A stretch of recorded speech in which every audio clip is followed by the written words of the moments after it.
everyone. Welcome to the first episode of MindXMotive.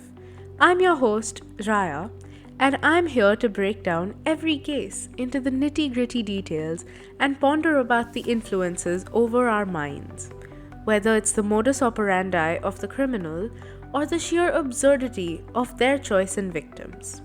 The case I will be covering today is one all of us are rather well versed in. A story rife with the chaos of a distorted family, a tale of hidden identities, and a life tragically shortened by a web of deception. This is the story of Sheena Bora.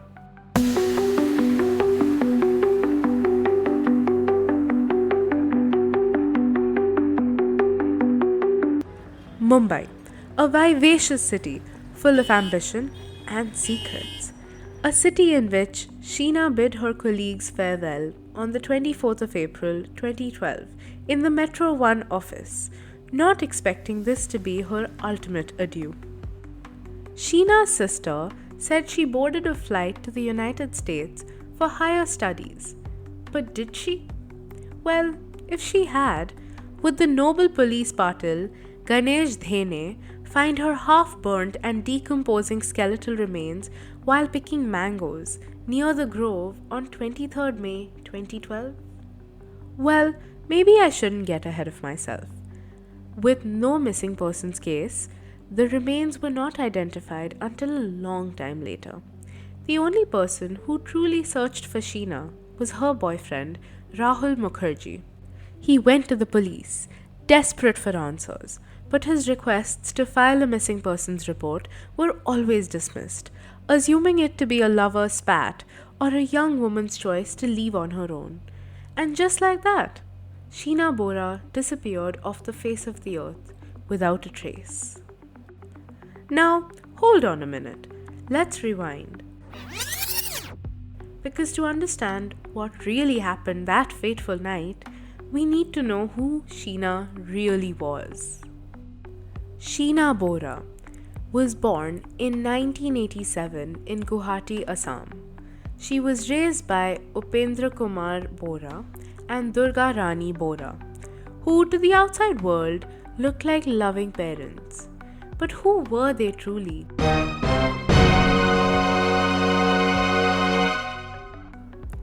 Not her parents, but her grandparents.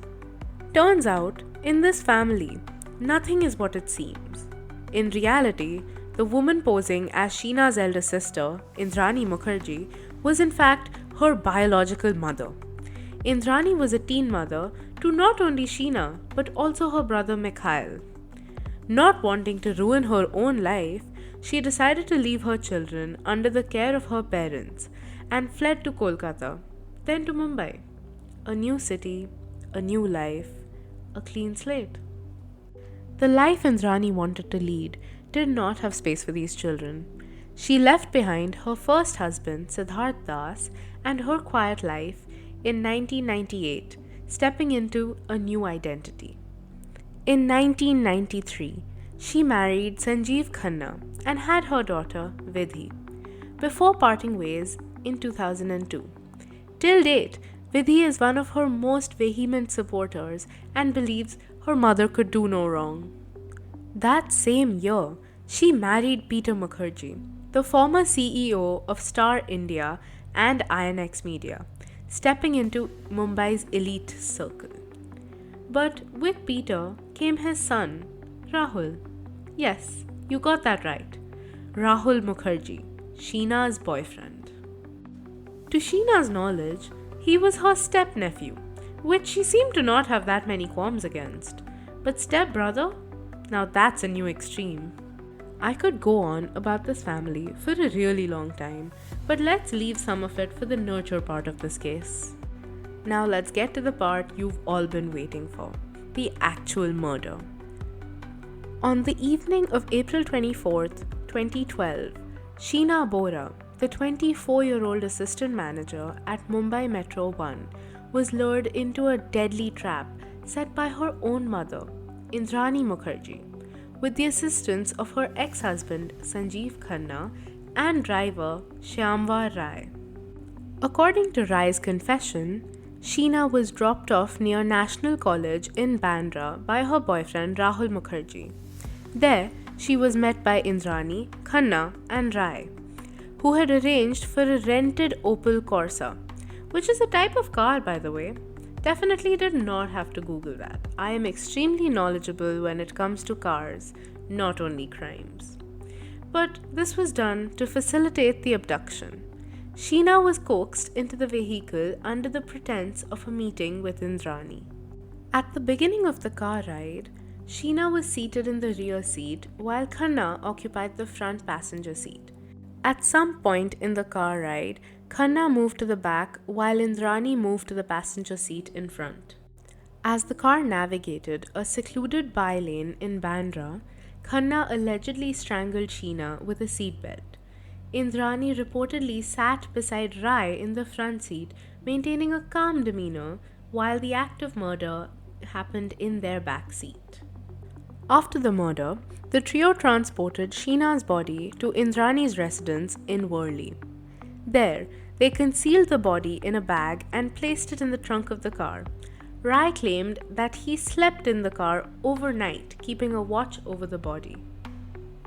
Motive, motive, motive. That's one thing I can never really figure out from this case.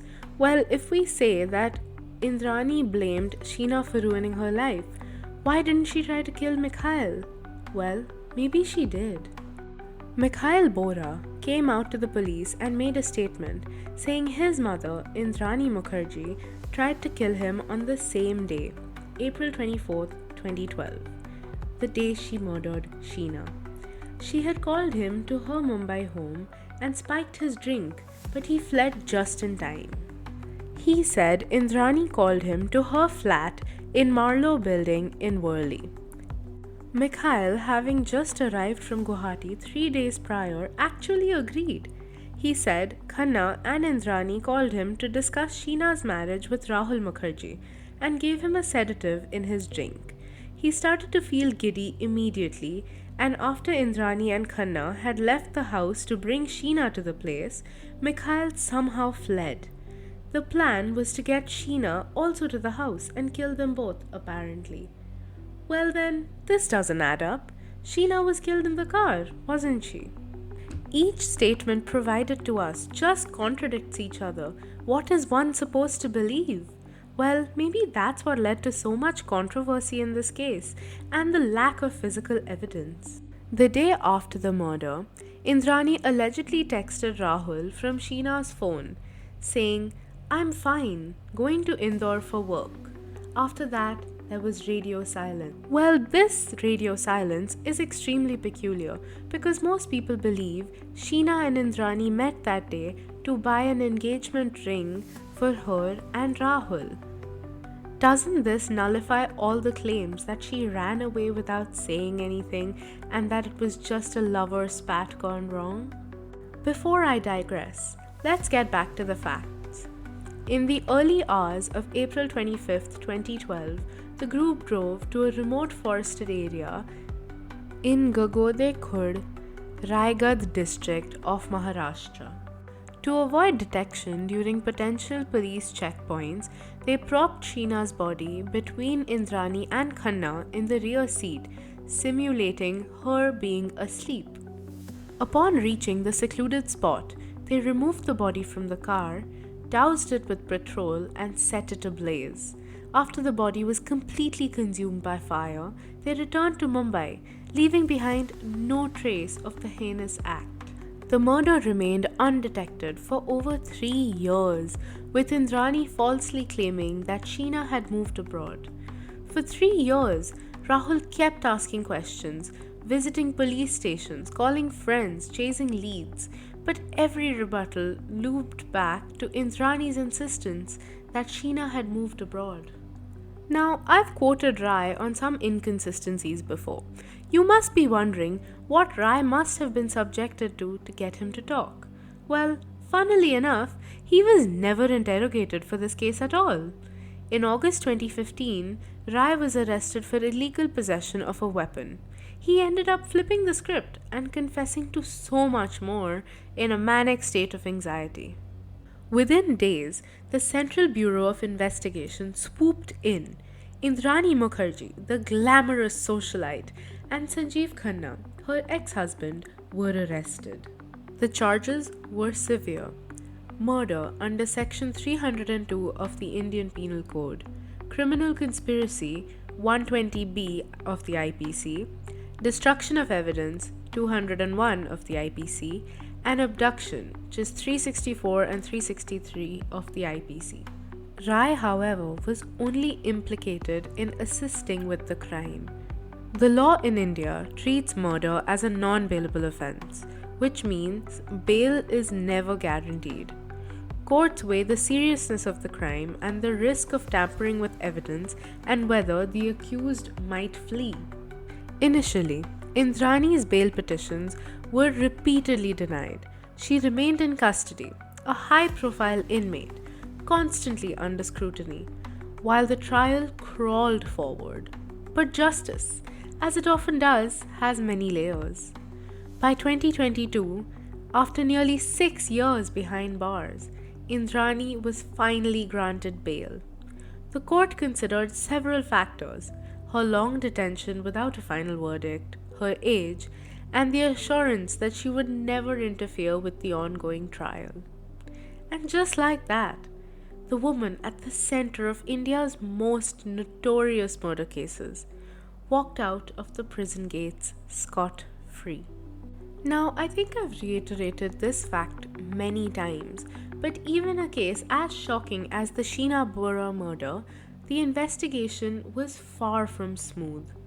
From the very beginning, mistakes and oversight slowed justice, mistakes that in any other ordinary crime might have been fatal to the case. The police's response to this case, the initial one, is a true indictment of our judicial system. When Sheena initially went missing, the only person actively looking for her was her boyfriend, Rahul Mukherjee. He approached the local police, desperate, trying to file a missing persons report.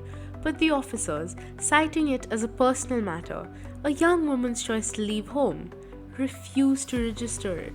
This indifference to Rahul Mukherjee's claim caused them to miss a very crucial early window in this investigation. Then there were many challenges with the forensics team as well. Sheena's body was burnt in a forest. It was partially destroyed by fire and left exposed to elements for a month. By the time the police exhumed her remains, DNA was the only reliable evidence confirming her identity. No fingerprints, no fibers, no clear murder weapon. Almost nothing else survived. The early mismanagement of the scene meant that investigators had to heavily rely on confessions and circumstantial evidence rather than physical forensic proof. Even the chain of custody was shaky. Evidence collected from Indrani's residence, her vehicles, and communication were not all preserved optimally. Files were reportedly mismanaged, phone records were delayed, and the involvement of multiple police jurisdictions complicated the investigation further. Instead of working like a well-oiled machine, the system fumbled when it mattered the most. The police ignored the first signs, the crime scene was compromised, the forensics were rendered partially useless by the deliberate effort of the perpetrators. It took years, a high-profile confession from Rai, and painstaking work from the CBI to piece the truth together. Yet, even after all these errors, the case was eventually cracked. It's a chilling reminder how easily the trail of justice can be lost when human error and deception collide. Even with so many proceedings, the central emotional question lingers. How does a family reach a point where truth itself becomes unbearable? With all of the seemingly damning evidence, how do you think Indrani would plead? Well, she never pled guilty. Why don't we hear it in her own words? I think no skeletal remains were ever discovered in 2012 May. It is very difficult to accept that from the custody of a premier agency like CBI, this form of crucial evidence can go missing. The investigation itself was half-baked, and everybody was in a rush to charge sheet me because they were running out of time. Rahul Mukherjee claims to be the fiancé of my daughter, and he claims that he had last seen her, and I think he needs to be taken into custodial interrogation. There could be a possibility that I was put into this whole thing, dragged into this whole thing, just to protect someone who's the actual culprit. So you see, when convenient, anyone can be a criminal, including Rahul, the one man who looked for her for the 3 years she was gone. But of course not. Indrani is not guilty. In the next episode, we'll turn our gaze inward, into nature. What has happened within these minds? What does psychology say about control, narcissism, and fear? Behind every true crime headline is a story about human choices, about the delicate dance between love and ego, truth and illusion. Just remember, at the end of the day, when the act is over, the mind remains.